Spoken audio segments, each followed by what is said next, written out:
Nah, karena itulah memutuskan untuk membuat 2 versi. Jadi kita memotong 4 menit adegan-adegan yang eksplisit yang terlalu complicated untuk anak umur 13 tahun.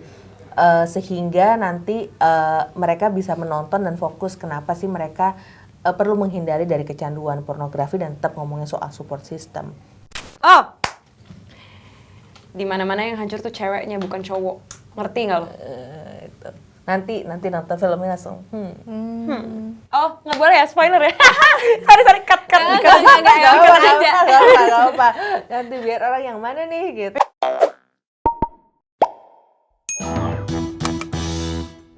Kara, ada nggak sih dialog yang paling jelek selama proses syuting? Soalnya aku ngeliat tuh ada yang di trailer kalau nggak tenang ngaji makanya gitu nggak sih? Bener nggak sih?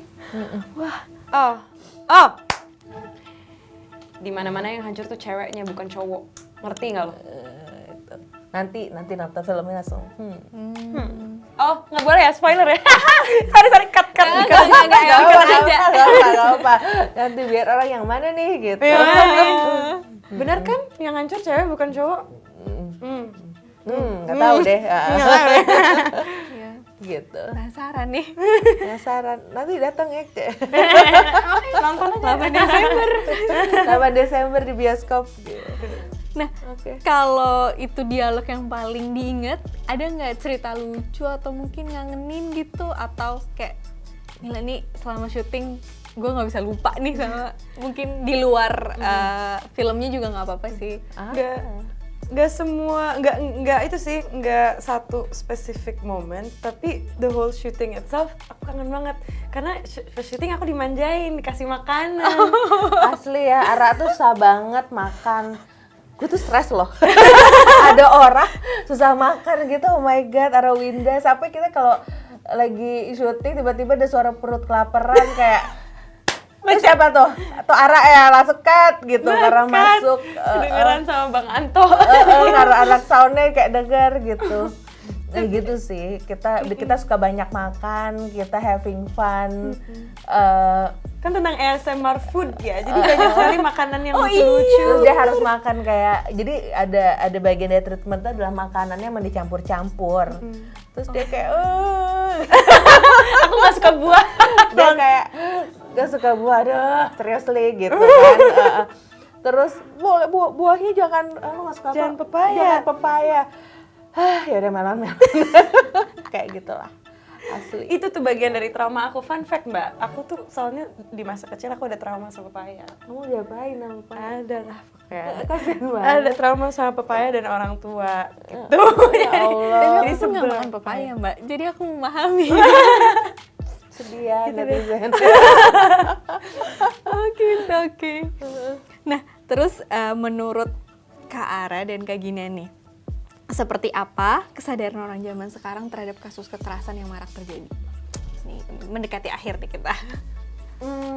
Orang tuh ketika bicara soal kekerasan karena kita itu dunia kita udah blur kan, mana dunia fisik nyata kita sama dunia online gitu. Kalau dulu tuh orang masih bisa kepisah, oh it's not real life, tapi sekarang tuh udah mulai merge gitu.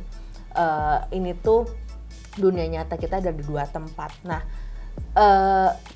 kadang-kadang orang tuh jadi suka lupa bagaimana bersikap profesional ketika menghadapi kasus-kasus. Jadi kita sibuk membicarakan satu kasus per kasus, tapi kemudian akhirnya kehabisan nafas untuk menuntut sesuatu yang lebih besar, masalah sistemik.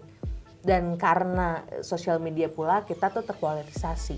Harus kebenaran tuh langsung tiba-tiba tuh hitam dan putih, tapi menghilangkan kompleksitas dan nuans di dalam sebuah kebenaran gitu. Kita kehilangan skill atau bahkan bukan kehilangan, bahkan kita belum punya skill untuk diskusi dengan baik gitu di dunia nyata. Tiba-tiba kita harus pindah di dunia online gitu. Kita sekarang harus berhadapan sama orang-orang yang memilih untuk menjadi anonim gitu. Itu tidak membuat sebuah masalah itu menjadi punya jalan keluar yang yang belum yang bijaksana, nggak semua tuh berakhir dengan baik gitu. Kadang-kadang oke, heboh tapi nextnya apa gitu. Kita pusing sama ribut-ributnya, kita pusing sama ikut komen, mengejar cloud gitu dari isu yang ada. Tapi ketika kita membicarakan yuk kita kerja bareng dalam sebuah sistem yang besar, tar dulu, belum tentu semua orang punya konsistensi itu gitu. Kita sibuk menuntut kesempurnaan dan instan pada saat ini juga, tapi lupa bahwa yang namanya masalah struktur, apalagi masalah kayak soal kekerasan seksual ini yang bahkan setelah 77 tahun Indonesia merdeka, kita baru punya tahun ini membahas soal anti kekerasan perempuan, dan itu belum juga dengan infrastruktur yang belum tentu siap juga gitu.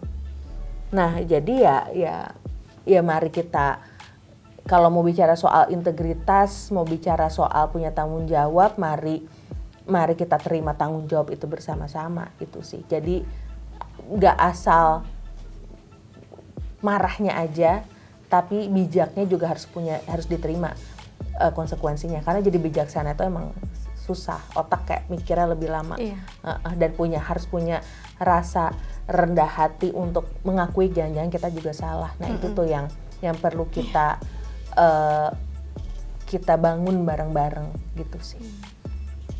Iya, kalau dari saya, setahu saya undang-undang yang baru disahkan mengenai kekerasan seksual itu efektif setahun setelah disahkannya kan ya? Benar nggak sih itu? Ya, sedang dalam proses ya, betul-betul. Dan itu tidak bisa diaplikasikan kepada kasus-kasus yang terjadi sebelum disahkan undang-undangnya. Jadi bagaimana dengan para penyintas yang sebelumnya, yang terjadi sebelum undang-undang ini keluar gitu loh. Itu yang makanya di film ini benar-benar diperlihatkan bahwa hukum Indonesia itu benar-benar belum berpihak pada korban dengan sepenuhnya gitu. Dan satu-satunya hal yang bisa dilakukan korban adalah nggak even bertahan, tapi mencoba untuk bertahan. Karena sometimes surviving aja kayak bertahan aja itu berat. Jadi sometimes ada yang ya udah nggak mau bertahan gitu, nggak mau bersuara, nggak bisa bersuara. Dalam dunia yang keji ini, di mana kasus-kasus kekerasan seksual itu banyak sekali yang terumpati gitu. Apa? Terumpati itu ditutupin, terumpatkan, tersembunyikan. Maaf, yang berpikir dalam bahasa Inggris. Iya, berpikir dalam bahasa Inggris. Iya, banyak sekali kasus kekerasan seksual yang disembunyikan, dialihkan karena ya kita nggak bisa membuktikan kekerasan seksual. Dan apabila kita mau coba membuktikan juga, again, hukum tidak berpihak pada korban. Jadi, what I like about this film is it shows bagaimana si korban itu mengambil sisa-sisa yang dia punya, which is obviously hukum nggak berpihak sama dia nggak bisa bersuara, tapi dia masih mencoba mengambil kembali naratif kehidupan dia sendiri, dan dia mencoba untuk move on. Karena itu penting sekali. Dan seringkali kalau misalnya kita bicara soal kasus kekerasan gender berbasis online ini, nggak berhenti di situ aja. Jadi orang tuh bisa jadi korban berulang kali. Ada korban misalnya dia pada saat terjadi, pada saat disebarkan, pada saat dia kemudian dibully sama massa gitu. Dan itu tuh, dan karena anonim, kadang-kadang tuh ketika kita diserang di sosial media gitu, terus kemudian misalnya kita naik kendaraan online gitu, ada ketegangan kayak gue nggak tahu apakah ini orang yang barusan tadi nge-DM, nge-tweet atau apalah ke gue gitu. Nah itu tuh kayak kengerian kita berlindung di balik avatar palsu, nama-nama palsu gitu. Kita bisa melakukan apa saja dan nggak dapet tanggung jawab, dan nggak semua orang punya resource untuk ngejar tanggung jawab. Itu tuh mengerikan sih. Dan jangan-jangan kita semua bisa jadi pelaku yang bilang pura-pura kita bagian dari orang baik. Itu kita juga harus punya kerendah hatian untuk berpikir ulang. Nah, pertanyaan terakhir sekaligus promosi nih Kak. Pesan apa sih yang menurut Kak Gina dan Kak Ara akan disampaikan dari film ini gitu? Pesan bahwa kita bersama-sama kali ya. Pada Kita akhirnya bersama-sama. itu We're all in this together gitu. kita tidak bisa menaruh sebuah tanggung jawab besar ke satu orang. Kita tidak bisa menaruh orang dalam di sebuah pedestal, misalnya di tingkat yang level, terus berharap sama dia, terus kemudian ya udah semua kerjanya ada di kamu, kalau kamu salah yo bye gitu, nggak bisa kayak gitu. Ya ketika kita mau dunia lebih baik, kita harus bersama-sama gitu sih, nggak ada cara lain. Ini dunia cuma satu dan hidup cuma sekali, by the way. Jadi mari kita ya udah gitu, go for it gitu, kayak having fun aja gitu, kerja baik bersama-sama ini gitu. Jadi itu dia, kita habis ngobrol sama kawan Puan. Jangan lupa nonton film, like and share. 8 Desember di bioskop. Dan pengalamannya harus dinikmatin bioskop. Pasti beda kalau di layar kecil kamu, apalagi dibajakan. Lihat, dengar, rasakan dengan surround sound, layar bioskop. Dan habis itu ngobrol sama orang yang paling penting sama kamu dan jadi orang terbaik buat mereka. Film ini bisa mention at film like and share. Terus Like juga and share. kita bisa share ke para pemain-pemainnya juga dan para filmmakernya.